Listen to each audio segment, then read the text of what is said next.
Coming up, 5 armed suspects lead police on a high-speed chase through Miami, Oklahoma. We've got one more morning where we're going to have to put up with single-digit wind chills, but luckily we do have a warm-up on the horizon. We'll have the latest from the Skywatch Weather Center. And some schools in southeast Kansas bring masks back into the classrooms. The 4 states' most watched news starts now. Good morning and welcome to the KOAM Morning News. It is 5 a.m. I'm Tanya Bach. We'll get to those stories in just a moment. But first, let's go over to Michael Hayslip where we've got another cold morning. Similar in nature to what we had yesterday, Tanya, but instead of the cold front getting settled over us, we're really just going to drop degree by degree here for the next several hours till we stabilize, say, about 8-9 a.m. So about an hour earlier than what we did yesterday. We began our warm-up. So even though we're seeing it still holding on to the 20s down to the south, that's going to drop. Let's go 15 and drop when already as low as 12 degrees is what we're seeing in Iola, and running 14 and 15s up to the north and to the east. Factor in that north wind, that's still where it's coming from. Whole bunch of more single digits than what we experienced yesterday. And so we'll see as low as 2-3 degrees here by the time we get to the end of the show. It does get a little bit better out to the west right there, able to hold on to 15 degrees in Independence. Give us some sunshine here after it begins to rise at 7:27. Work us up into the mid-30s, so a couple degrees warmer than what we had yesterday. But here's the key factor, is once we work into Thursday morning, early Thursday morning, we are not going to drop as low as what we've had past couple of days. But also, too, how about the chance for some flurries, especially down to the south? That's part of that large system that was working its way out of western Kansas yesterday. And as it sprints through, it's not going to drop a whole lot of snow, probably no accumulation. You may just see some snowflakes, and it'll be done by the time we get to Thursday's morning commute and shouldn't have any travel concerns. But then we're able to take on up through the 40s. A little cold shot there on Friday, but still looking at a great weekend as we're back into the 50s. All right, thanks, Michael. Authorities say 5 armed suspects led law enforcement on a chase with speeds reaching 140 miles per hour. What started with a police chase in Miami, Oklahoma, ends with all 5 suspects in custody. Ineo Campus Police and the Miami PD began the chase just south of Ineo around 9 Monday night. The suspects then headed west on the I-44 Will Rogers Turnpike. Craig County Sheriff says authorities used spike strips to stop the vehicle. There was a foot chase and police captured 2 of the suspects. Authorities launched a drone with thermal imaging to allow officers to see in the dark. They found and arrested the remaining 3 suspects shortly after midnight. Joplin School Superintendent Melinda Moss announces her retirement. Moss made the announcement at Tuesday night's school board meeting. She's been superintendent since 2017. Assistant Superintendent Carrie Saccetta will take over June 30th. Moss will remain until September 30th to ease the transition. A number of school districts across southeast Kansas have brought back masks for at least the remainder of the week. Those districts include Southeast, Fort Scott, and Iola. The Iola School District Superintendent tells us the decision was not easy, but it was the best option to keep their doors open and have kids in school while keeping them safe. And with elevated cases, there comes a challenge in finding enough substitutes and making sure we have enough people available in our buildings. But I would commend our teachers and our administration for combining classes at times when needed and everyone pulling together to make sure that we're able to stay open during this time. The Iola School District currently has 75 positive COVID cases. That's according to the district's website. Due to their numbers, McKinley Elementary, Lincoln Elementary, Iola Middle School, and Iola High School will require masks throughout the week. On Tuesday, Joplin city officials hosted a public meeting to discuss the nomination process for the National Register of Historic Places. The city is looking to add the Broadway district of Easttown to that register. Adding it would recognize the significance and history of the area to the community, preserve and archive the generated research, and allow for special funding for the district. It does give recognition to the area within the local community of its importance and significance, because number one, adding to the National Register is an honor and highlights the significance of this neighborhood to our community, but two, there are potential resources as a result. City plans to hold another meeting on this topic in July after the nomination is complete. Crosslines Ministry in Carthage is asking for help from the public. Officials say volunteers are needed to help clients fill food and clothing appointments. They are currently open Tuesdays through Thursdays. However, the amount of clients Carthage Crosslines helps has doubled over the past year, so they're looking to add an extra day to meet the demand. And officials say volunteers willing to work even a few hours a week are appreciated. Come and give me your time when you can. It doesn't, if you can come in on Wednesday, you say, Tony, I'll be there Wednesday. You can either sign up for a slot or you can just say, I'll drop in when I can and I'll find you something to do. Carthage Crosslines is located at 600 East 6th Street. On Tuesday, Missouri Southern announced the winners of the Dr. Al Cade Beacon of Hope Service Awards. Dr. Cade was the Dean of the Missouri Southern College of Education. The awards honor an individual or student group who demonstrates dedication and leadership through volunteer service. This year's winners are Riley Laver and the women's softball team. Officials say Laver has volunteered at Souls Harbor, Watered Gardens, and the Joplin Humane Society. The softball team helped clean up Grand Falls and assisted with the Walk to End Alzheimer's and the Ronald McDonald House Big Red Shoe Run. This is the team's second consecutive year winning the award. Great group of girls there. It's 5:07.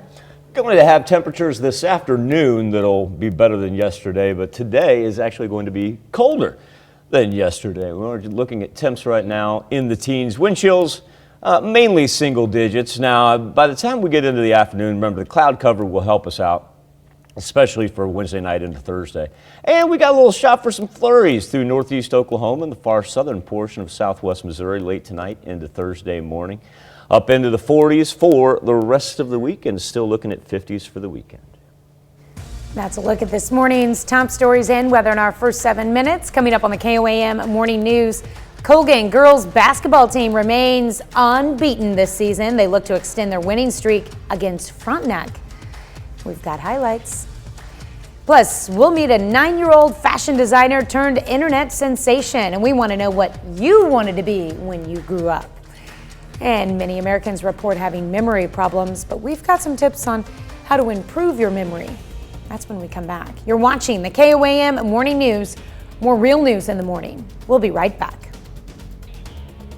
Let the 4 states know about your community event. Post it. Colgan girls still remain unbeaten this season. Last time out, Panthers took home the Tony Dubray tournament title on the road Tuesday night.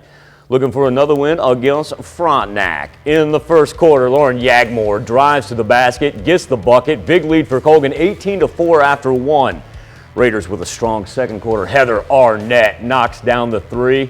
And then on the other end, it's Emily Imhoff with a 3 for Colgan. Imhoff finishes with 10 and Colgan up double digits at the break. Arnett, watch her get this thing to drop. Game high, 15 points for Heather. Few plays later, it's Lauren Torrance. Sticks with her putback, gets it to fall. Team high 13 for Torrance. Under a minute in the third quarter, Riley Green comes up with the steal. Kinley Lakey with the basket and the foul. 6-point Panther lead headed into the fourth, so it's back to Torrance. Underneath with the reverse. Colgan finishes out a close one. Final score 44-40. Frontenac boys moved up one spot in this week's rankings as they're now 4th in the state in 3A, and they picked up another win Tuesday evening. Talk about putting some points up on the board. Frontenac wins at 91-72. In Missouri, Joplin Eagles coming off a loss and facing 7th-ranked Kickapoo at home yesterday. Braden Shorter takes the pass for Kickapoo, hits the corner 3. And then the Chiefs next time down, Harrison Dunning from outside to inside. Dunning finishes with 2. Before the first, there's All Right, gets his own rebound, puts it back in. But Kickapoo leads 21-7. In the second, Joplin playing catch-up. Always Right finishes to the basket. Now Wash Right again. Oh, elevate a little bit. Two-handed. Nearing the half, Dunning, though, comes up with the bank. Kickapoo wins it 83-54. Pitt State women are 11-7 overall, 6-6 in MIAA play, and back at home this week hosting a pair of games, going to do so against Northeastern State and then Rogers State. Gorillas have lost their last two and return empty-handed from a road trip against back-to-back nationally ranked teams. Game against Fort Hays was encouraging, though. Gorillas played the number 2 ranked team extremely close, falling just short of the upset, 86-82. Pitt State choosing to find the positives. Losing is never fun, but in a game like that, if you can find the silver linings, it can really help propel you forward and show you how close you are. That's what we're drawing from the Hayes game, is that we did play really well, and so against most other teams that should be enough. And then you hope that if you get a chance to square off with them again, that you can fix those little mistakes. These losses are starting to pile up, but there's still enough games left that we can make a run here and finish on a really good note. Remember that flying car that we wanted as kids? Evidently now they're telling us it may soon become a reality. How many decades have we been hearing this? A prototype, however, has taken flight in Slovakia. And to check on our 7-day forecast when the KOAM Morning News returns. At U.S. Cellular. Just about 5:17. Try to jump ahead there. Thought I could get rid of the cold if I just somehow took the clock and was like, let's just fast forward now. 5:17, got up to just about the freezing point, if not a degree above at Joplin Regional Airport yesterday. Only topped out at 33. That's January average, so that's really not too bad. 45.3. And after one more day down here in the 30s for this Wednesday, when we actually do top out around 2:30, 3 o'clock. Then we'll be right back into the 40s, if not 50s here to close out January. There's a live look over 7th and Rangeline. Only sitting at 15 degrees right now. Wind has shifted, no longer blowing in from the north so much as it's going to come in from the east later on today. Here's where we stand true temperature-wise, not wind chill, these are true temps. Only 12 right now in Iola, up to 20 in Miami, 15 in Neodesha. Excuse me, let's run 15 as well in both Carthage and Monette. As far as what it feels like when you walk outside, a whole bunch of single digits throughout northern part and southwest Missouri. Still holding on to some double digits out in southeast Kansas and down through northeast Oklahoma as well. But at that point in time, what's the difference when it gets that cold? Make sure the kids have multiple layers on, because here's the degree difference from where we were at this point yesterday. If you thought Tuesday was chilly, we're anywhere from about 5 to 9 degrees colder on this Wednesday morning. Now, the nice thing is the wind is actually going to give us a little break, not only in miles per hour, but also direction. Get it come in from the east right there. That'll help this afternoon. This little system right here, kind of twofold. Number one, it's the one that came out of western Kansas and dropped down to the Panhandle, and then it got comboed with another that came off the Four Corners. But it just kind of stalled out. And the reason I want to talk about this for just a second is because after it stalled out, it's almost like, oh, we took a wrong turn. We need to start going east. And so that thing's going to actually push its way across North Oklahoma and head toward us. And that's a result of some flurries, especially for our southern counties later tonight into Thursday morning. Should not present us with any travel concerns, though. And the Skywatch Storm Tracker for this Wednesday morning, just dry and cool. We'll start off with some early morning sunshine, then get increasing cloud cover. Make it up around 38, 39 degrees. That's certainly not too bad. And then overnight, this is very, very welcome, the fact that we're able to hang in the 30s, a result of that cloud cover, and hang in the 30s even though we're talking about those flurries right there.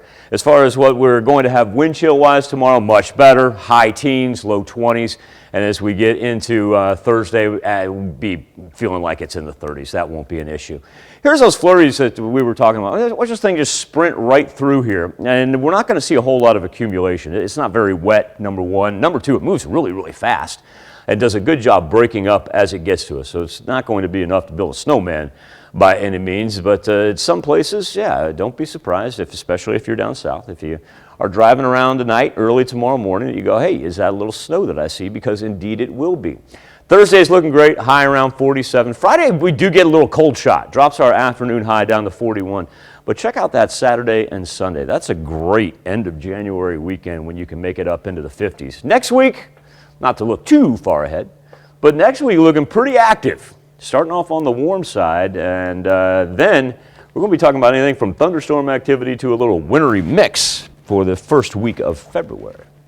Time now to turn our attention to the KOAM News Now Instapoll. It's our something to talk about each and every morning. I want to introduce you to a 9-year-old, a young fashionista from Colorado who's reaching millions with her clothing design on TikTok.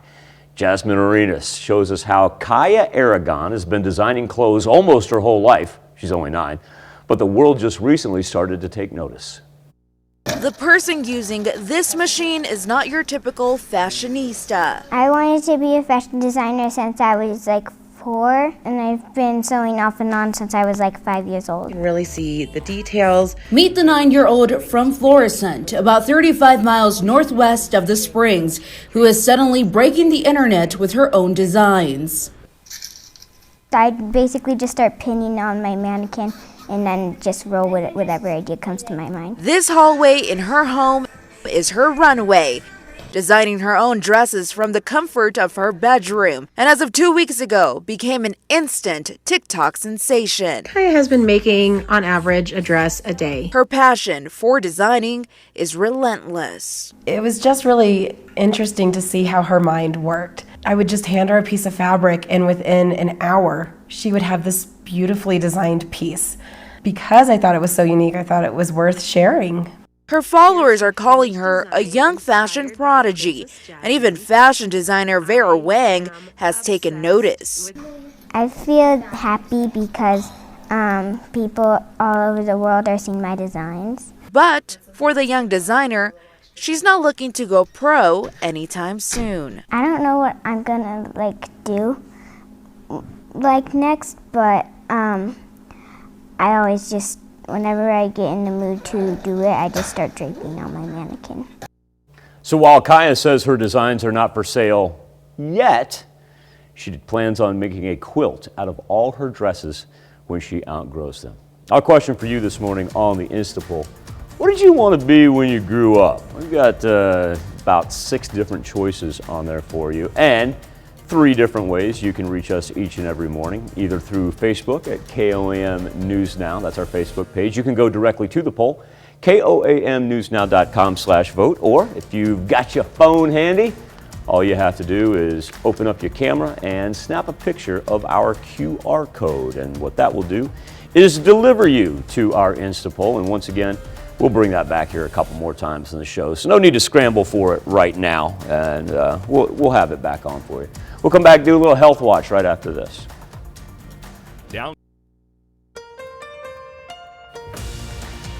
Topping Health Watch this morning, according to a new study, disease severity during the Omicron wave appears to be lower than during other periods of high transmission. The study was published Tuesday by the Centers for Disease Control and Prevention. It looked at severe outcomes for COVID-19 patients, including ICU admission, ventilator use, and death. Those outcomes were less common during the Omicron spike than during the Delta variant wave or the first winter surge last year. The study also found the ratio of daily cases to hospitalizations and to deaths was lower than during previous periods. COVID-related hospital stays were shorter as well. The researchers believe disease severity is lower during the Omicron wave due to a combination of factors.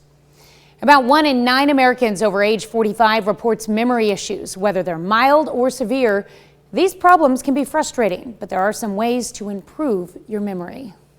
Do you lose your phone often, misplace your keys, forget where you parked? If you're worried about memory loss, there's good news. Research shows there are some ways to help. First, stay away from sugar. A study from Boston University of about 4,000 people found those who consumed more sugar had lower total brain volumes and poorer memories on average. Also, try meditation. It's been shown to increase gray matter in the brain and improve short-term memory. Researchers from Vanderbilt University are studying the effect of a patch that contains pure nicotine, and the results are encouraging. We found that patients improved. In fact, there was a measurable and sustained improvement in memory and attention functioning. Scientists from the UK are also looking at a treatment called magnetic stimulation. In a recent study, it helped enhance the formation of new memories in healthy participants. Vitamin D supplements might be another way to help memory. In one study, researchers found patients who had lower vitamin D levels lost their memory and cognitive ability faster than those who had normal levels. And if you want to preserve your memory, be sure to get checked out by a doctor. We like to say around here, don't forget your memory, right? So if you have your blood pressure checked, if you have your cholesterol checked, have your memory checked as well. That was Dow Quick reporting. Exercise is also a memory booster. In a study of 144 people, a single bout of 15 minutes of moderate exercise led to improved cognitive performance, including memory, across all age groups. That's a look at some of today's top health stories. You're watching the KOAM Morning News. It's cold out there. We've got temperatures in the teens for the most part, single-digit wind chills. Sunrise at 7:25. We really won't begin our warm-up till about 9 a.m., but after we do, able to make it up into the high 30s. We'll take a look at the weekend when we return.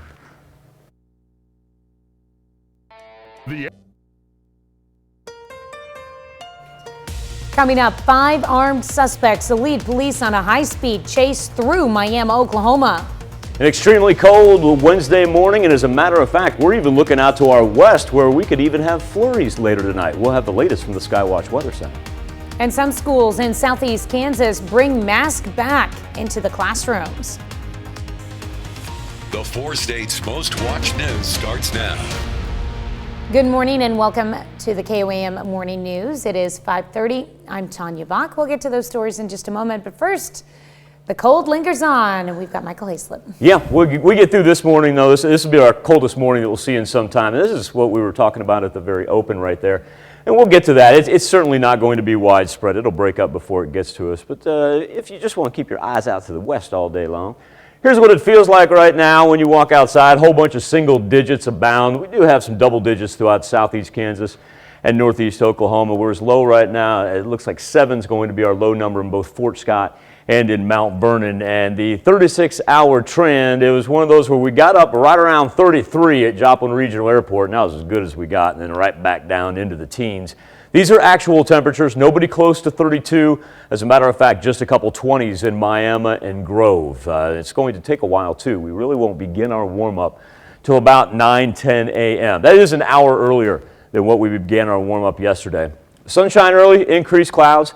We'll get up in the high 30s, so it won't be bad at all. But here's the key factor. Overnight, we're able to stay in the 30s. We love that. Let's talk a little bit about those flurries. That system sitting out there to our far west. Anything we do see will be tonight into tomorrow, and like I said, flurries, maybe some light snow the farther south that you go, and probably not going to stick around. Shouldn't have any travel concerns. And no, kiddos, it will not help you get a day off of school.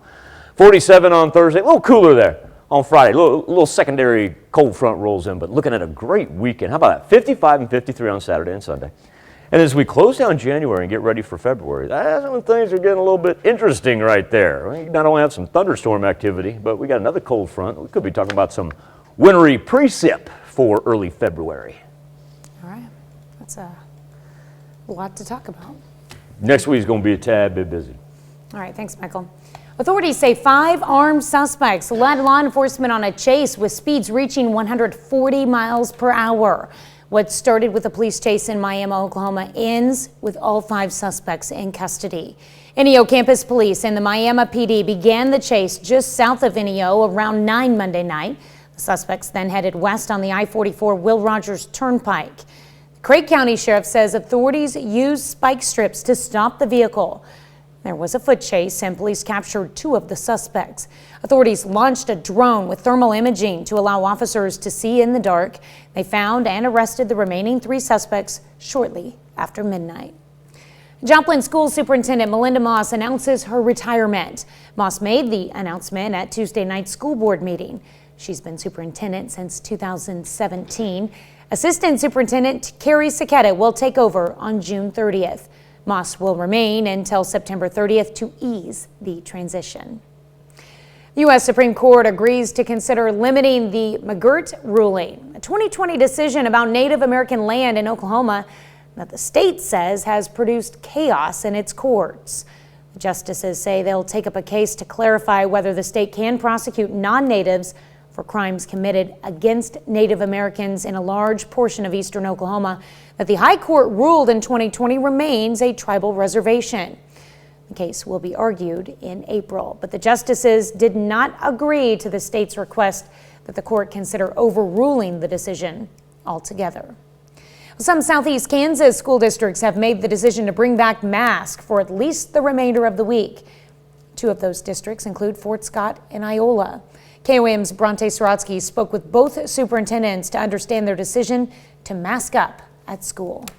We've seen some resistance to the mask on both sides, pro and con. But my responsibility is the safety of our students and staff, and that was our number one. And working with our health department. Multiple school districts across Southeast Kansas are bringing back masks, at least for the remainder of the week. Those include the Southeast School District, Iola School District, Fort Scott School District, and more. Fort Scott Superintendent Ted Hessong says the decision to mask up wasn't much of a choice, but what had to be done due to the district's COVID numbers. We have gating criteria that the board approved and came up with. We decided as a district 2% positivity rate in a building. Anything over that would put us back to mask required. We were not mask required before we reinstated the mask. Iola Superintendent Stacy Fager says their district also follows the numbers and decided to bring back the masks after some schools reached the 4% positivity threshold. We have 3 elementary schools, and 2 of our 3 elementary schools are in the process of wearing masks this week. Also back to masks this week is Iola Middle and High School. For Fager, it's the best way to keep kids in school while keeping them safe. The main focus in conversations with our Board of Education, our instructors, and our administration is we want to try to do everything we can to keep our buildings open and keep our students in school. And with elevated cases, there comes a challenge. Both superintendents say it's the best way to ensure everyone's safety during the current COVID surge. In Southeast Kansas, Bronte Sorotsky, KOAM News. Fort Scott School District will make masks optional again once their in-school COVID levels fall to 2%. In Iola, it would need to fall to 4%. Crosslines Ministry in Carthage is asking for help from the public. Officials say volunteers are needed to help clients fill food and clothing appointments. They're currently open Tuesdays through Thursdays. However, the amount of clients Carthage Crosslines helps has doubled over the past year. So they're looking to add an extra day to meet the demand. Officials say volunteers willing to work even a few hours a week are appreciated. Come and give me your time when you can. It doesn't, if you can come in on Wednesday, you say, Tony, I'll be there Wednesday. You can either sign up for a slot or you can just say, I'll drop in when I can and I'll find you something to do. Carthage Crosslines is located at 600 East 6th Street.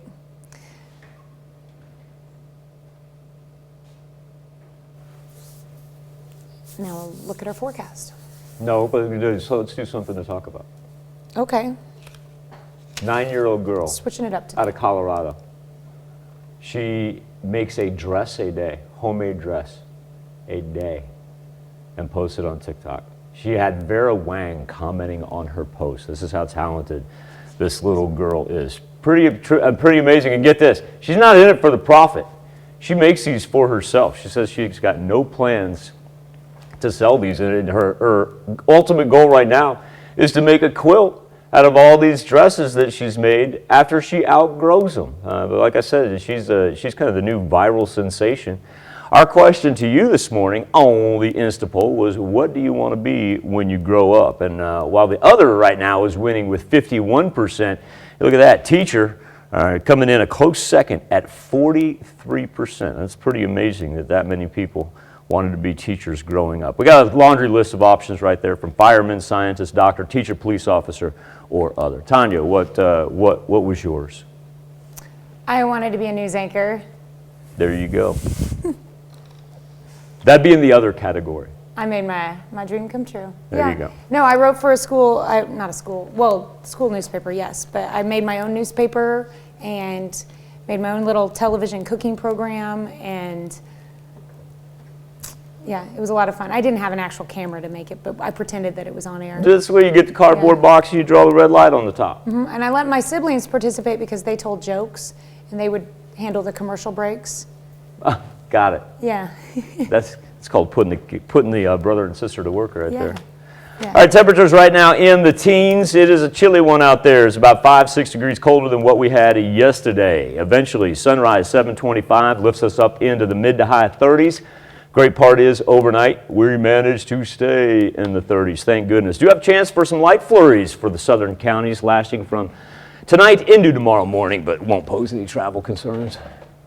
All right, that's a look at our top news stories coming up this half hour on the KOAM Morning News. Taking the SAT test can be a very stressful moment in a student's life. Many hope moving the college entrance exam online will reduce the stress.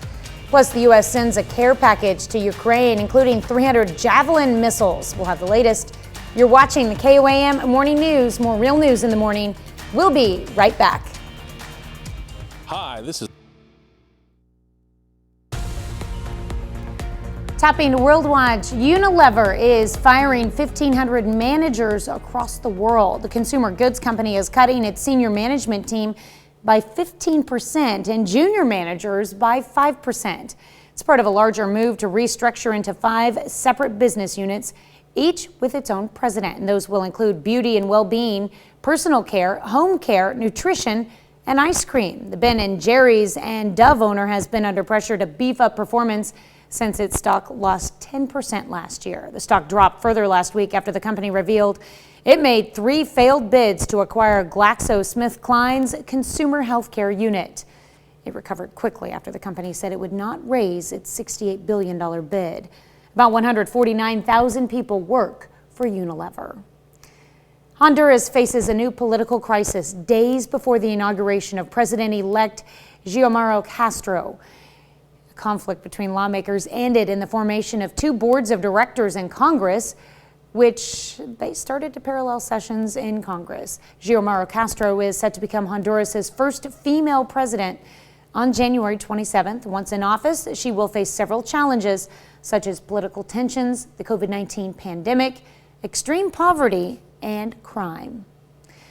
Approximately 300 Javelin missiles and 79 tons of U.S. security aid for the Ukrainian armed forces arrived in Kyiv on Tuesday.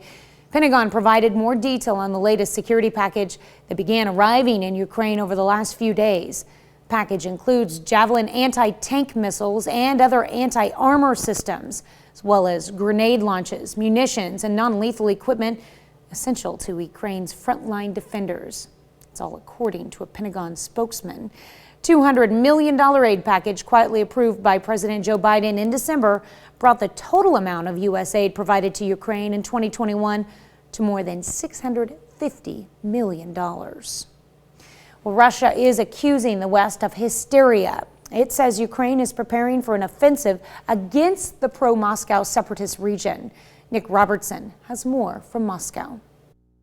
Well, Russian officials really seem to be picking up on these growing tensions between Ukrainian authorities and the United States about the diplomatic drawdown. Maria Zakharova, the foreign ministry spokeswoman, saying on her Telegram channel, comparing and contrasting what a defense council official in Ukraine has said, that they see no evidence essentially of an imminent full-scale Russian invasion, comparing and contrasting that with the Pentagon spokesman who said he sees no evidence of a Russian de-escalation. The spokeswoman goes on to say that the United States is intending to undermine the morale of the Ukrainians here and going on essentially to taunt US politicians, saying they don't care for their mothers. Can you really expect them to care for the mothers in Ukraine? So Russia trying to exploit that growing tension, if you will, that exists, and at the same time as well, the Kremlin spokesman blaming the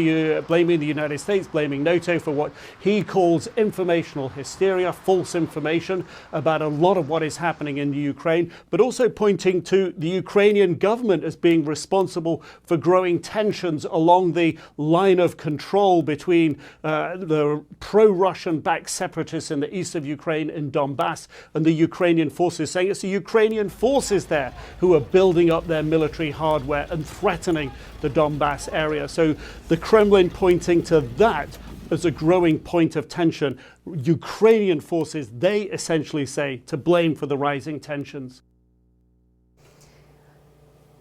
Oh, we've been promised flying cars for nearly a century now, and this new one is called the Air Car. And let's just say it looks promising. Manufacturer says it received an experimental certificate of airworthiness from the Slovak Transport Authority. The car has completed more than 200 takeoffs and landings and 70 hours of flight testing. Prototype has a 160 horsepower BMW engine that drives the propeller in the air, and after the touch of a button to fold up the wings, the wheels land on the ground. Very cool. That's a look at some of your biggest headlines from around the world.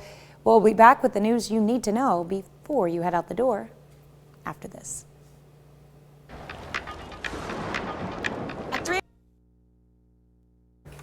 Here's a check of today's top headlines, the news you need to know before you head out the door. Authorities say 5 armed suspects led law enforcement on a chase with speeds reaching 140 miles per hour. What started with a police chase in Miami, Oklahoma, ends with all 5 suspects in custody.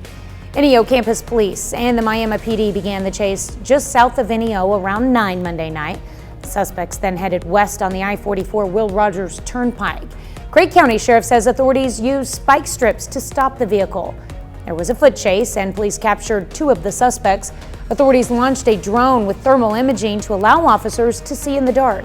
They found and arrested the remaining 3 suspects shortly after midnight. A number of school districts across southeast Kansas have brought back masks for at least the remainder of the week. Those districts include Southeast, Fort Scott, and Iola. The Iola School District Superintendent tells us the decision was not easy, but it was the best option to keep their doors open and have kids in school while keeping them safe. The Iola School District currently has 75 positive COVID cases. That's according to the district's website. Due to their numbers, McKinley Elementary, Lincoln Elementary, Iola Middle School, and Iola High School will require masks throughout the week. On Tuesday, Joplin City officials hosted a public meeting to discuss the nomination process for the National Register of Historic Places. City is looking to add the Broadway district of Easttown to that register. Adding it would recognize the significance and history of the area to the community, preserve and archive the generated research, and allow for special funding for the district. City plans to hold another meeting on the topic in July after the nomination is complete. Well, some dogs in Neosho, Missouri had a great day on Tuesday. All Dogs Dream, a doggy daycare, boarding, and training facility, hosted a doggy treat hunt. The contest was broken into 2 categories, solo and pairs. In both, dogs competed to see how fast they could find hidden treats. In addition to getting plenty of treats, the winners in both categories won a free spa day. 22 dogs competed in the event. The facility plans to host a dog laser tag event on February 4th. That's a check of today's top headlines, the news you need to know before you head out the door. It's too cold to take the dogs for a walk this morning. Let it warm up just a little bit, because right now we are in the anywhere from 11 to 20 degrees. It is frigid out there. It's actually colder this morning than what it was yesterday. After sunrise, we'll eventually make it up into the 30s, but really the warming trend doesn't begin until about 9, 10 o'clock this morning. Overnight, chance for some light flurries for our southern counties. Rest of the week, not too bad, with temperatures in the 40s and still looking at a great weekend up into the 50s. Back with more KOAM morning news. Changes to the SAT test right after this. Johnson Floor & Home announces our...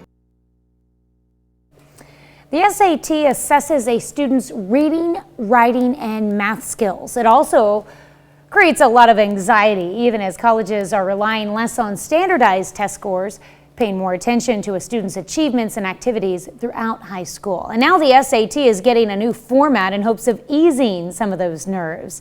Giovanni Ligier has more on what students and parents need to know. Put down your number 2 pencils. The SAT is moving from paper testing to a digital format. Students can worry less about those bubble test sheets and focus on a medium most are used to. The College Board, which administers the college entrance exam, saying the move is a long time coming. We feel that schools and students are familiar with teaching and testing digitally, and this is us in some ways catching up to where they are. Students will still have to report to a monitored testing site, but for a more friendly user experience, test takers will be able to use whatever device they're most comfortable with, meaning they can bring their personal or school-issued laptops or tablets. If there are students who don't have access to their own or school-issued device to take the SAT on a weekend, we will loan them one for test day, and we will do that globally. And for those worried about computer glitches or connectivity issues, the College Board assures college hopefuls the app is designed to work with limited connectivity, in part to be less distracting for the test taker. It's really to start the test and eventually to upload their results. If Wi-Fi drops, they can keep testing. Their work will get saved. It'll get uploaded when they reconnect. The new format also shaving an hour off of the current test time, making it about 2 hours, adding a basic calculator for the math section and reducing the time you have to wait for your score from weeks down to days. The new digital format is expected to roll out internationally next year and in the U.S. in 2024. I'm wondering how that works with grammar check on computers and stuff. That'll be interesting to figure out. We'll be right back with another look at your forecast when we return. Dear winter, Got ourselves a cold one out there, 5:57. Roll a little weather on the 7s. Mostly temperatures right now in the teens, and those are actual temperatures. Those are not wind chill numbers.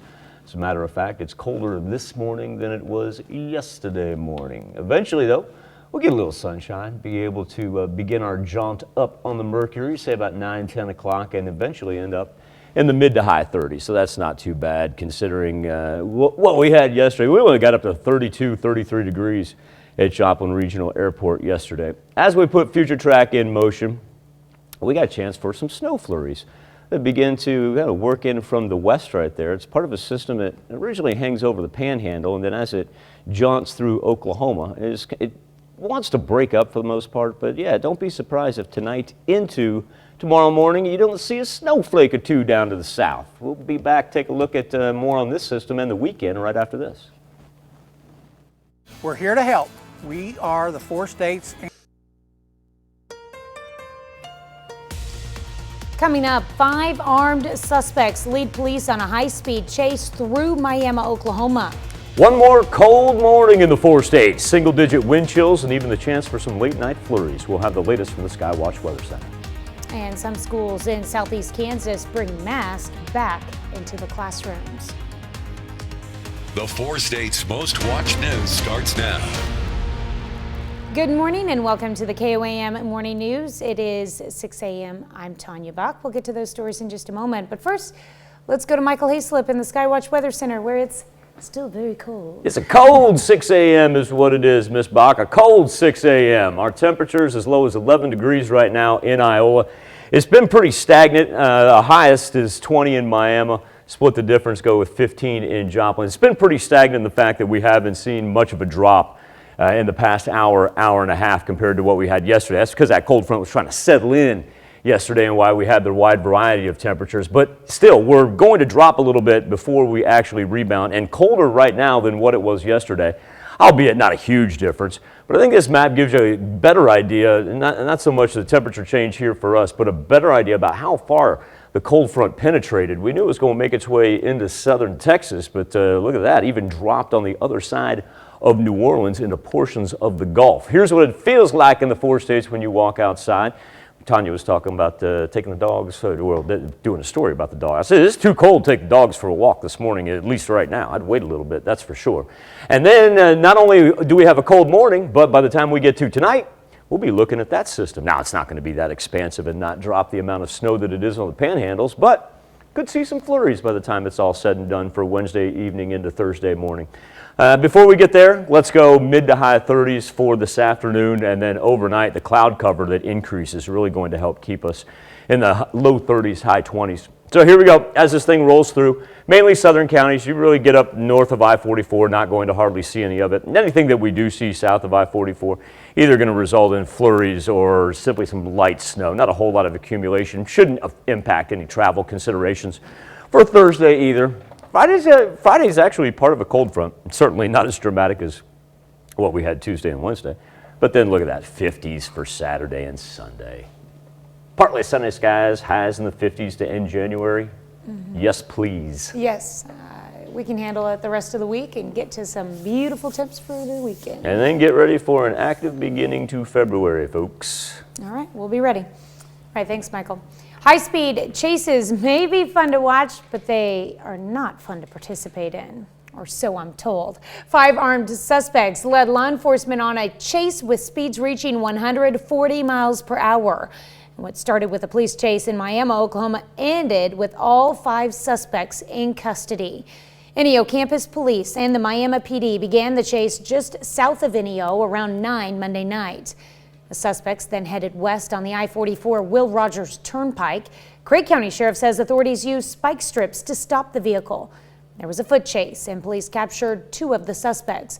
Authorities launched a drone with thermal imaging to allow officers to see in the dark. They found and arrested the remaining 3 suspects shortly after midnight. Joplin School Superintendent makes a surprising announcement. She is retiring. Moss made the announcement at Tuesday night's school board meeting. She's been superintendent since 2017. Assistant Superintendent Carrie Saketa will take over June 30th. Moss will remain until September 30th to ease the transition. Some school districts across southeast Kansas make a decision to keep their doors open despite a lot of schools closing or going virtual. They brought back wearing masks at least for the remainder of this week to help ensure they could. Those districts include Southeast, Fort Scott, and Iola. The Iola School District Superintendent tells us the decision was not easy, but it was the best option to keep their doors open and have kids in school while keeping them safe. And with elevated cases, there comes a challenge in finding enough substitutes and making sure we have enough people available in our buildings. But I would commend our teachers and our administration for combining classes at times when needed and everyone pulling together to make sure that we're able to stay open during this time. The Iola School District currently has 75 positive COVID cases, and that's according to the district's website.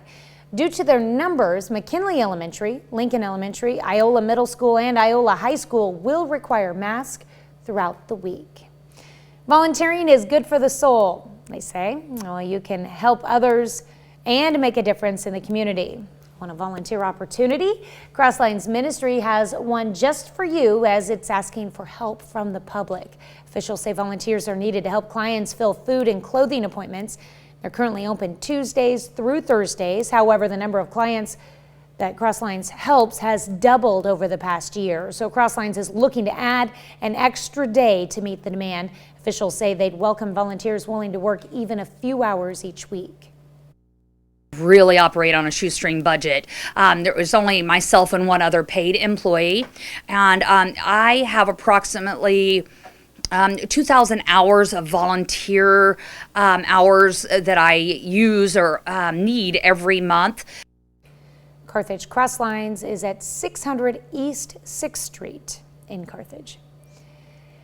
With weather only a husky would like, yesterday was not the best day for dogs outside. However, for some dogs in Neosho, they got a fun day indoors. All Dogs Dream, a doggy daycare, boarding, and training facility, hosted a doggy treat hunt. Contest was broken into 2 categories, solo and pairs, and both dogs competed to see how fast they could find hidden treats. How fun. The winners in both categories won a free spa day. We feel like the dogs enjoy the extra enrichment as well as the employees, just a different activity for the dogs to do, keep things interesting, keep things new, keep, dogs active. 22 dogs competed in Tuesday's event. The facility plans to host a dog laser tag event on February 4th. Historical places are worth keeping around, and Joplin City officials agree. They hosted a public meeting to discuss the nomination process for the National Register of Historic Places. The city is looking to add the Broadway district of Easttown to that register. Adding it would recognize the significance and history of the area to the community, preserve and archive the generated research, and allow for special funding for the district. It does give recognition to the area within the local community of its importance and significance, because number one, adding to the National Register is an honor and highlights the significance of this neighborhood to our community, but two, there are potential resources as a result. The city plans to hold another meeting on the topic in July after the nomination is complete. Well, today, back in 1936, the so-called Mad Butcher terrorized the city of Cleveland. The body of Florence Polillo was found in a basket and several burlap sacks in the city. The 42-year-old woman was the 3rd victim in 18 months to be found dismembered with precision. It sparked panic in Cleveland, and the murderer, who is still unknown to this day.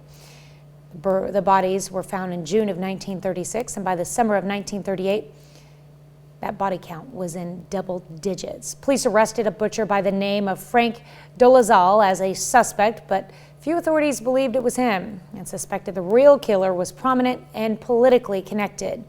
And official police records of the matter, all official police records of the matter have been destroyed. Interesting. So the true identity of the killer will forever remain a mystery. Having a lot of family from that area, it's the first time I ever heard the name Elliot Ness. Gave me great background into Ness and the fact that he worked for Cleveland Police Department. Interesting. Yeah. There you go. That's what I have on that. All right, it feels like about, say 8 degrees right now in Webb City. Like Tanya was saying, let's let it warm up before we take the dogs for a walk. It's too cold for you, it's too cold for the dogs. And eventually we'll get up into the mid to high 30s here this afternoon. Watch the bottom screen. There we go. We'll shop for some light flurries overnight for Wednesday night into Thursday morning, but not enough to take away any travel conditions. So the fact that we'll be able to be in the 40s until we get into the 50s for the weekend's looking great. And then as we wrap up January and get ready for February, look at that right-hand side. My goodness. A little thunderstorm activity, eventually another cold front, possibly a little wintry mix on Wednesday and Thursday next week. It's good. It's going to be interesting. All right, that's a look at this morning's top stories and weather in our first 9 minutes. Coming up on the KOAM Morning News, the K-State Extension Office stops by for Wildcat Wednesday to talk about the importance of young entrepreneurs. Plus, have you ever lost something and wish you could find it again? That's what one police department ended up doing. Stick around. We'll have this touching reunion. And which mask is really the safest during these pandemic times? Stick around. We'll have which mask is the best for keeping yourself safe. You're watching the KOAM Morning News. More real news in the morning. We'll be right back. It's days to say that Ashley. Topping Nation Watch this morning in Hastings, Minnesota, the police department has only ever lost one officer in the line of duty in its 163 years. They were in for a surprise when a memento they had thought they lost forever was returned to them. David Schumann has more on this surprise return. In its 163 years, the Hastings Police Department has lost one officer in the line of duty. We want to keep it that way, of course. Albert Jacobson was 33 when he and his partner were tracking a couple of burglary suspects. They got one person in custody, and they had encountered the second one, and a foot pursuit ensued, and the suspect turned around and fired some gunshots at Albert and his partner. It was 1894. Shot in the stomach, Albert's death made headline news. But other than the basic story, not much survived the passage of time. It was very colorful hand. Then in 2017, Hastings Police Chief Brian Schaefer, who proudly stewards his department's history, met Gloria Hagestuen, Albert's great-granddaughter, who also happens to be into genealogy. Because I can go back to Albert being born in Norway.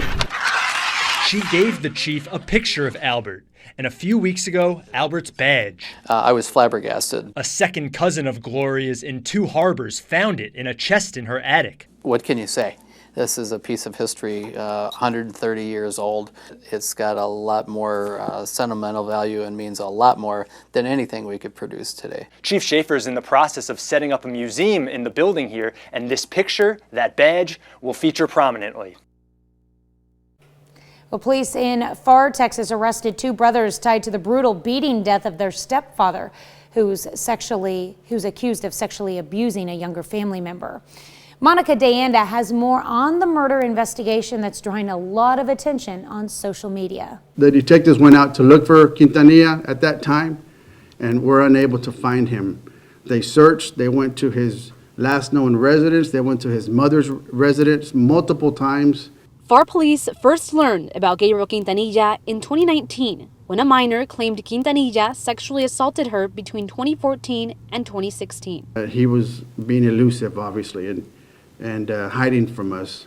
Chief Harvey telling us Quintanilla's name was then entered in a national database, and he'd been on the run ever since. When they were notified, his body had been found the day before in South McAllen. Since then, police have arrested 3 teens, including Quintanilla's stepsons, Alejandro and Christian Treviño, and a third male, Juan Eduardo Melendez. According to police, they beat Quintanilla after hearing he had allegedly sexually abused another minor, who was also a family member. Now, 2 of the teens facing capital murder charges. Capital murder because Quintanilla was kidnapped, right, when he was taken in the back of the F-150 and dropped off somewhere else. So he was kidnapped. And then at the scene where they dropped him off, the Treviños, they got some property, they removed some property or stole some property from Quintanilla. We also asked Chief Harvey if there's a possibility the boy's mother could face charges. That's still all part of this open investigation. That is certainly a question that we had, whether or not, why we weren't notified and that kind of thing. So there's more questions out there, and that's something that we're still looking into.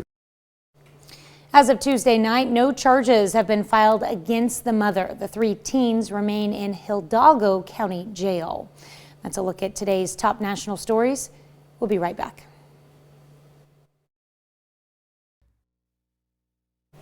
Welcome back to the KOAM Morning News. It is a Wildcat Wednesday, joined by 2 special guests. Julie Smith on my far right over there, Family Resource Management for the Kansas State Extension Wildcat District, and we have a very special guest in our studio. This is young gentleman is Tanner Albrecht. He is a junior at Girard High School, and we're here to talk about becoming a young entrepreneur. Because Julie, oftentimes when people think about 4-H, we think about county fairs, we think about livestock, and it has evolved to so many other facets. And Tanner, that's where I'm going to bring you in. What got you interested in the Wildcat District and the entrepreneurial program? The entrepreneurial program, I got interested in it because I had already started my business, or it wasn't really a business at the time. I was more just doing this hobby and making money off of it. Okay. So I decided to turn it into a business and compete. Now tell us what your hobby is. That way we know what goods you're peddling here. So I enjoy trapping animals. So people could hire me to trap animals for them. So, folks, if you have a dam that's being built up in the back of your property, all you got to do is call Tanner Albrecht, and he's going to help us solve the problem here. Julie, when you identify young men and women, boys, you're not a boy, you're young men and women like Tanner, how do you convince them that, hey, this entrepreneurial program through the Wildcat District can really benefit you? Well, the Youth Entrepreneurship Challenge, there's several of them within our district. And the one at Girard is an actual competition. So there's a $1,000 prize for first prize. It's pretty easy. It's pretty easy, yeah. I wouldn't say easy, but it is. We give over $2,000 in prizes at our competition. So these kids are eager to win money, and it's not scholarship money; it's actually cash. It's cash, cash in your pocket. Yep. Tanner, as you've gone from taking this from a hobby into a business, what are some of the life skills, if you will, that you've picked up, especially when it comes to dealing with people and selling yourself? Because now, instead of a hobby, you have to convince people, I'm the man for the job. So I have definitely learned a lot since my freshman year. During my freshman year, I didn't even compete because my business plan was so awful. Taking what I learned, I set up a new one for this business, and it worked out really well. And that's part of the growth process, isn't it, Julie, to show people, hey, there's no such thing as a bad idea. Maybe we just need to tweak the one that you have. Right, and what's exciting about the competition in Girard is Beth Wilson is our business teacher, and she's taken this project. So every freshman or a first-year business student has to go through this and do an in-class competition. And then from there, they are able to compete the rest of their 4 years in the big youth entrepreneurship competition. So they get a glimpse at it no matter what, freshman year or their first year at Girard, and then by their senior year or junior year, like Tanner, he's learned a lot and he's really ready to compete, and the winner of this local competition has the opportunity to go on to a state competition where the money prizes are even bigger. And this is coming up on February the 8th, right? Correct. Yep. Okay, and maybe I don't have time to formulate my business plan, or maybe maybe I have a kid that has an existing one. How do I get in touch with you to find out about not only this upcoming opportunity on the 8th, but also to the future ones that we have. Right, so the one in Girard is on February 8th. There's one through the Fab Lab in Independence for Montgomery and Wilson counties on March 5th.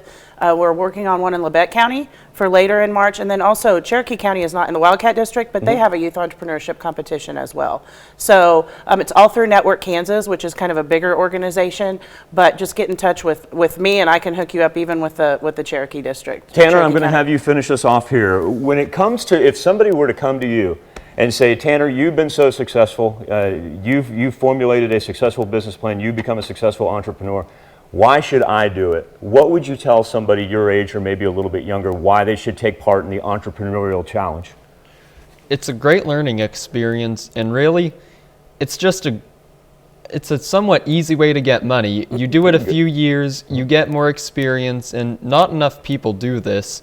If more people did it, it would probably be more difficult, but since only a few people really compete, if more people were to compete, a lot more people would be winning money. Folks, you're not going to find a better elevator speech right there. I mean, you just sold this thing.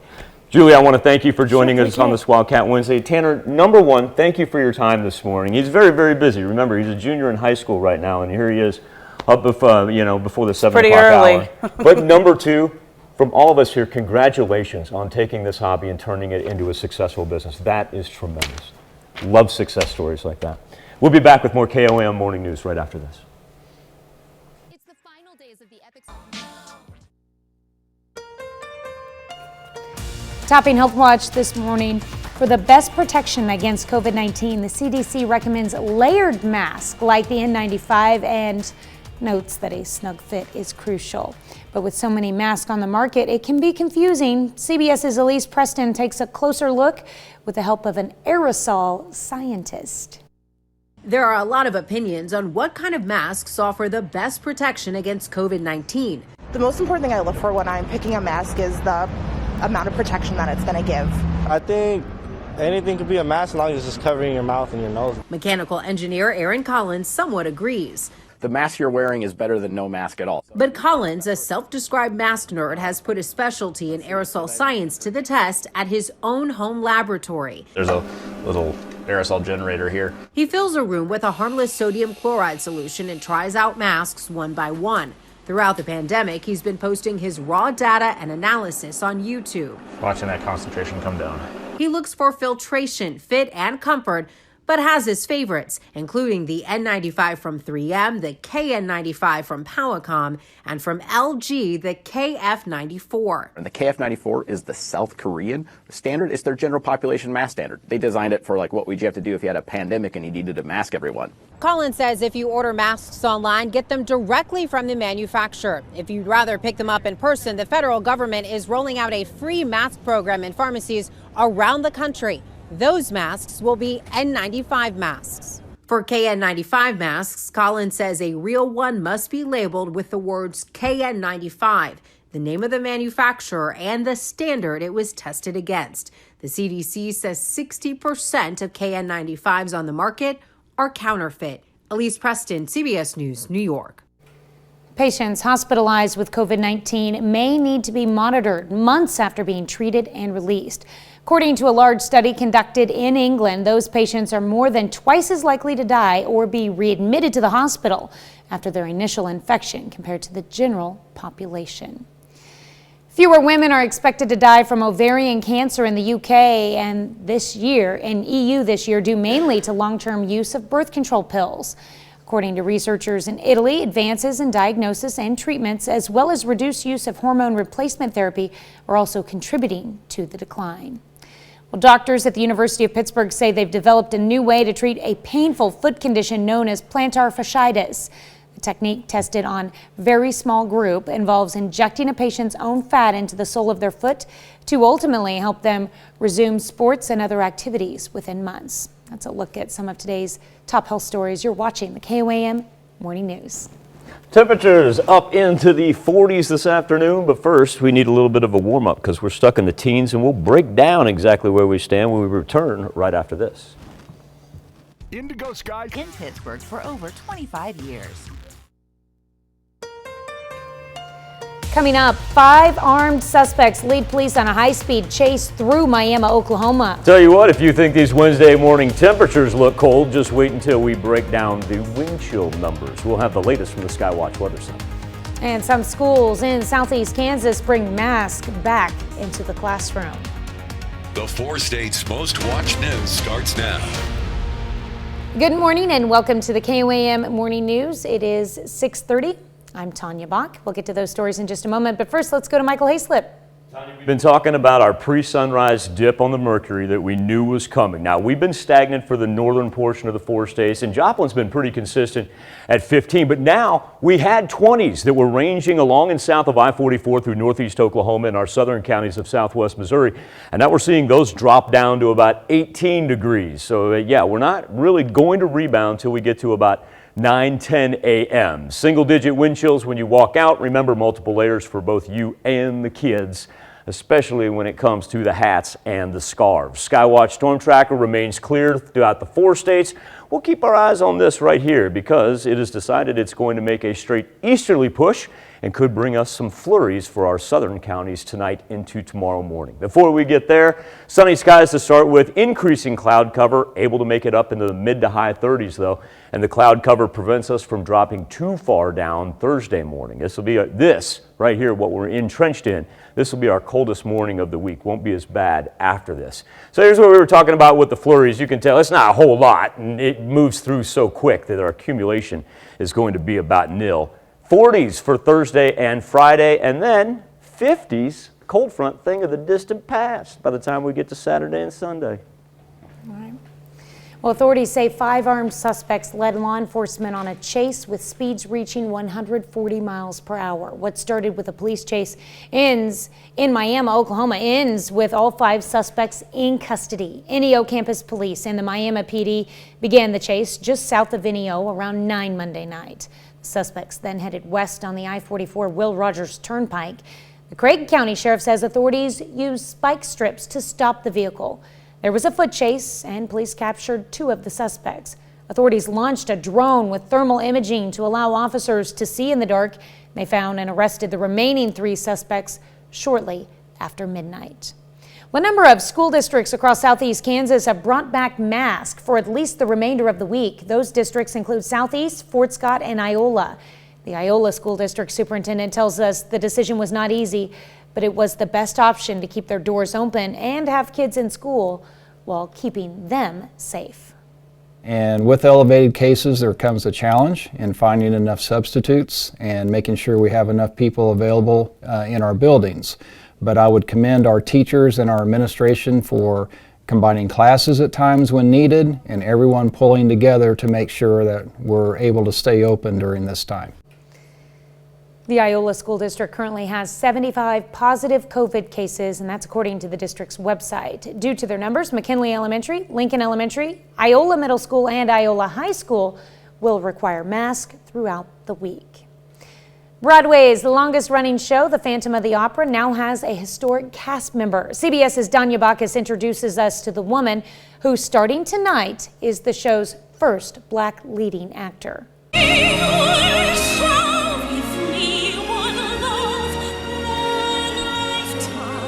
At just 25 years old, Emily Quachu is a part of Broadway history. You are first on Broadway. How do you feel? It's overwhelming. It's scary and daunting and exciting all at the same time. It's so many feelings wrapped into one. Back in October, she became the first black actor to play the role of Christine Daae in the New York production of The Phantom of the Opera. She was the alternate leading lady. Wednesday, she'll again secure a spot in history when she takes over the role full-time. Are you right now living out a dream? Yeah, definitely. This is a show that I've envisioned myself in for a while. But Emily admits it almost didn't happen. When the COVID-19 pandemic halted Broadway productions, she started to rethink her future. I'm exploring other options. And then just as I was literally starting to get into that, I got the audition for Phantom. So it was kind of crazy how that all worked out. Emily wants her leading role to be one of many firsts. I 100% hope that this can open more doors for all different kinds of Christines, and all different roles on Broadway that they can be played by anyone. The historic moment will take place as the Phantom of the Opera, which is the longest running show on Broadway, celebrates its 34th year. Danya Backus, CBS News, Los Angeles. Emily joins another Phantom of the Opera cast member making history in London. Lucy St. Louis became the first black actor to play the role of Christine in the West End when she reopened the London production of Phantom in July. That's awesome. Well, today, back in 1986, a team that hasn't won a Super Bowl since still gives its fans hope that they won the Super Bowl 20. That's right. The Bears won the Super Bowl on this day in history. It was them and the Patriots in that fateful Super Bowl. They beat the Patriots 46-10 and won their first championship since 1963. They were led by Coach Mike Ditka, who played for the 1963 team as a tight end. But once the game was over, they set a new NFL record for margin of victory, taking the record from the Los Angeles Raiders. I think they only gave up the only points that were scored on them in the playoffs were in the Super Bowl. The first two games they were in were shutouts. That's insane. That's possibly best defense of my lifetime. Great defense, probably not a super exciting game to watch because it definitely wasn't a nail biter. Well, that team was still interesting because you still had Walter Payton and you had Jim McMahon, so you never knew what was going to happen. You never knew when Dick and McMahon were going to start fighting, and Payton was going to, break off a 60-yard run, but he might sulk. It was an exciting team to watch. Shout out to the '85 Dolphins. What's up? Keep them from going undefeated that year. It was a Monday Night Football game. Remember it vividly. Whoa, somebody's showing their age.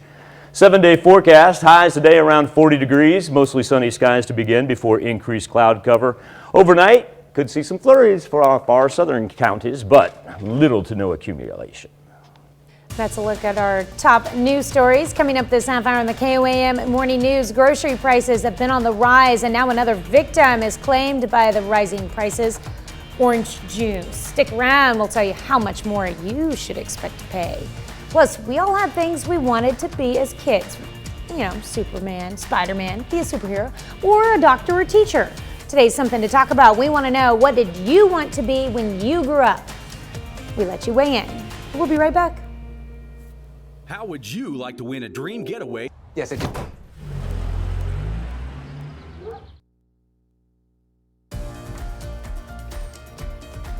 In Consumer Watch this morning, every American is being affected by the rising cost of groceries. Fruit and vegetable prices went up by 5% in 2021, and that's according to government figures.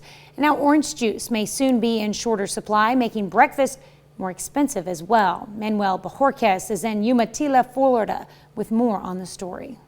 See all that's all next year's crop right there. At one of his groves outside Orlando, Brian Farina showed us what a healthy orange tree looks like. That's what you want. Yep, so this is what we want. And what a tree plagued by citrus greening looks like. So it kills it from the inside? Yeah, all the roots are going to go first. Wow. So when you have no roots, you have no leaves, no fruit. Some trees don't die, but produce oranges that are smaller, green, and have less sugar. Not as sweet, harder to sell, and bad for business. There is no known cure for citrus greening. In fact, in groves like this one, it's safe to assume most trees have some degree of it. One telltale sign, the amount of fruit that's fallen to the ground or is unusually small. Here's how hard Florida's orange crop is getting squeezed. At its peak, the state produced more than 244 million boxes of oranges a year. This year, it's forecast to produce only 44.5 million. Prices for orange juice concentrate rose nearly 14% in the last year amid strong demand during the coronavirus pandemic, and the low crop yield will likely drive prices even higher in 2022. About 93% of the crop goes into juice processing. We've seen strong, stable demand for Florida orange juice, but we don't quite have the production that we had before. The disease is threatening family farms like Farina's. His grandparents started it 70 years ago when they first put down roots in Lake County, Florida. This is what you devote your life to. Yep, all of our land is citrus, and so when you hear numbers like that, it is devastating. The Florida Fruit and Vegetable Association says over much of the past 2 decades, the number of acres harvested for oranges in Florida has dropped by more than half as some farmers look for other work or sell their land to developers. Brian Farina, for one, says he does not plan to sell his land, but he has diversified what he grows. Manuel Bojorquez, CBS News, Umatilla, Florida. That's it for Consumer Watch. And now let's take a look at our Something to Talk About. All right, Tanya, this morning on the KOAM Insta poll on the Facebook page, what did you want to be when you grew up, when you were a kid? Well, this little girl right here, she's 9 years old, the ripe age of 9. She lives in Colorado, and she has become the viral sensation for her designing skills. You see, she makes her own dresses, and these are not for sale. She's not doing this to profit off of it. Does this because she thoroughly enjoys it. In fact, she just wants to make a quilt out of all her dresses when she outgrows them. But it's gotten to the point where even Vera Wang has commented on her posts, and that's pretty amazing. Our question for you this morning is, what did you want to be when you were little and you grew up? Now, 58% of you, great thing about the Insta poll, how it changes on the fly. 58% go with the other, but coming in second place, 24% said, here it is, right over here on the bottom, 24% said teacher. And then we had 6% was scientist, and 6% doctor, and 6% police officer. So thank you for all your engagement this morning. We're going to come back and celebrate birthdays and anniversaries, but first, a trip to New York. Time to check in with Gail. Hello to you, I'm Gail King. Coming right up on CBS Morning's legendary entertainer, and legendary is a word, that's Dolly Parton. We'll talk about her new novel, a new album on the way, and even cake. Yep, Dolly, it seems like it's cake, don't we all? That's coming up on CBS Mornings. Hashtag polar opposites at the Pittsburgh. We take this time to honor today's four-state hero, U.S. Army Sergeant Matthew Pearson, who joined the military in 2010 and served a tour in Afghanistan. His hometown, Cherokee, Kansas. To Matthew Pearson, we thank you. Today's four-state hero. And the birthday list begins with a brand new teenager by the name of one Lillian Inch. Lillian, a very happy birthday to you. She celebrates in Frontenac. All right, and Mackenzie Hurlbert in Pittsburgh, turning 15 years old this year. Happy birthday, Mackenzie. In Columbus, Jamie D. Stevens is celebrating number 32, and those are her sons Jace and Jackson. And while she's got her two boys with her, Jamie D., I want you to know that these birthday wishes come with love from your mom. All right, and Joe hey. Sarwinski turning the big 8-0 this year. Looking great there, Joe, in Galena. Happy birthday, Joe. Barbara Childers, she is celebrating her 80th birthday as well. Miss Childers, she is in Afton. Happy birthday, Barbara. All right, and Vonita Lewis, Miss Vonita, turning 95 years old this year. Hope you have a wonderful birthday up in Fort Scott. Got an anniversary on our hands. It is one Ben and Tara Hutto. The Huttos are now celebrating their 9th anniversary. Great looking family picture there, Ben and Tara, and congratulations in Columbus. That's a great family photo. Love it. And who that is? Hey, it's our very own Corinza Holler-Cook, one of our morning show producers.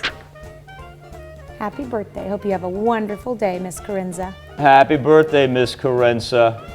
And thank you for all that you do. Greatly appreciate you.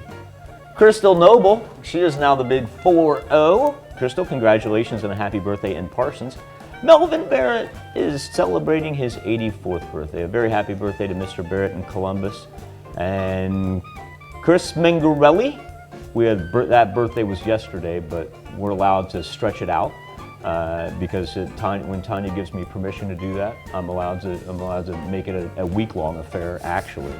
So very happy birthday. And Caleb Biancarelli, celebrating number 25. Caleb is in Cherokee. A happy birthday and happy anniversary to all. Here's where you can send them into birthdays at KOAMTV.com. You can also go to our website. That is KOAMNewsNow.com. Now here's Tanya Bach with a very important birthday announcement. That's right. You can be a part of the KOAM Birthday Club by going to our website and signing up. And once you do, you'll get special deals from local businesses. Go to KOAMnewsnow.com and sign up for the KOAM Birthday Club today. Those of you celebrating birthdays and anniversaries, we'll get to your forecast in a second. Anyway, coming up on the KOAM Morning News on Fox 14 when we transition over there, we've got some startling facts on Asian American hate crimes because cities are starting to see an alarming amount of hate crimes on the rise once again. So once again, we're going to break that story down when we transition to the KOAM Morning News over on Fox 14. We're still seeing the temperatures drop. We have yet to stabilize and begin our upward trend, and that really won't happen until, say about 9, 10 o'clock.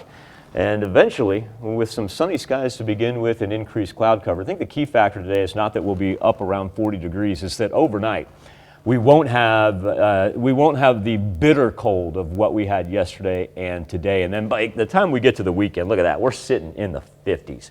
We'll be back with more KOAM Morning News right after this. Here's a check of today's top headlines, the news you need to know before you head out the door. Authorities say 5 armed suspects led law enforcement on a chase with speeds reaching 140 miles per hour. What started with a police chase in Miami, Oklahoma, ends with all 5 suspects in custody. Inyo Campus Police and the Miami PD began the chase just south of Inyo around 9 Monday night. The suspects then headed west on the I-44 Will Rogers Turnpike. The Craig County Sheriff says authorities used spike strips to stop the vehicle. There was a foot chase, and police captured 2 of the suspects. Authorities launched a drone with thermal imaging to allow officers to see in the dark. They found and arrested the remaining 3 suspects shortly after midnight. A number of school districts across southeast Kansas have brought back masks for at least the remainder of the week. Those districts include Southeast, Fort Scott, and Iola. The Iola School District Superintendent tells us the decision was not easy, but it was the best option to keep their doors open and have kids in school while keeping them safe. The Iola School District currently has 75 positive COVID cases, and that's according to the district's website. Due to their numbers, McKinley Elementary, Lincoln Elementary, Iola Middle School, and Iola High School will require masks throughout the week. On Tuesday, Joplin city officials hosted a public meeting to discuss the nomination process for the National Register of Historic Places. The city is looking to add the Broadway district of Easttown to that register. Adding it would recognize the significance and history of the area to the community, preserve and archive the generated research, and allow for special funding for the district. The city plans to hold another meeting on the topic in July after the nomination is complete. And some dogs in Neosho, Missouri had a great day on Tuesday. All Dogs Dream, a doggy daycare, boarding, and training facility, hosted a doggy treat hunt. The contest was broken into 2 categories, solo and pairs, and both dogs competed to see how fast they could find hidden treats. In addition to getting plenty of treats, the winners in both categories won a free spa day. 22 dogs competed in the event. The facility plans to host a dog laser tag event on February 4th. That's a check of today's top headlines, the news you need to know before you head out the door. That's got me scratching my head. How exactly does laser dog tag work? With lasers? I don't know. You leave me with more questions than I have answers. I wonder if it's like just always, I have no idea. I'm speculating. But it sounds fun.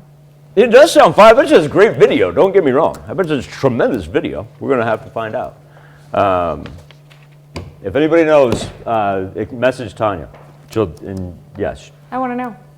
All right, here's our temperatures as we stand at 4 minutes till the top of the hour. We're in the teens still. Remember, we'll keep our eyes on that out to the west. It's not going to pose any great threat, but could very well bring us some flurries for tonight into tomorrow morning. Temperatures high 30s today. Might squeeze out a 40 every now and then, and anything that we do get flurry-wise is going to jut right across. Shouldn't give us any travel concerns. And let's get ready for a weekend in the 50s. All right. Well, coming up today at noon, we're making grape stomping chicken in the Mr. Food Test Kitchen. Antonio Brown speaks with Nate Burleson in Brown's first television news interview since Brown walked off the field during a game. That's ahead on CBS Mornings. We're going to hear what Brown had to say about whether mental health played a role in his decision. or you can switch on over with us on Fox 14, where your only local morning news continues. This morning, we'll tell you how one phone call can go far, especially for veterans. Wraps it up for this Wednesday. Try to stay warm. Do me a favor. Be safe. We'll do this all again tomorrow morning. And we'll do it again today at noon.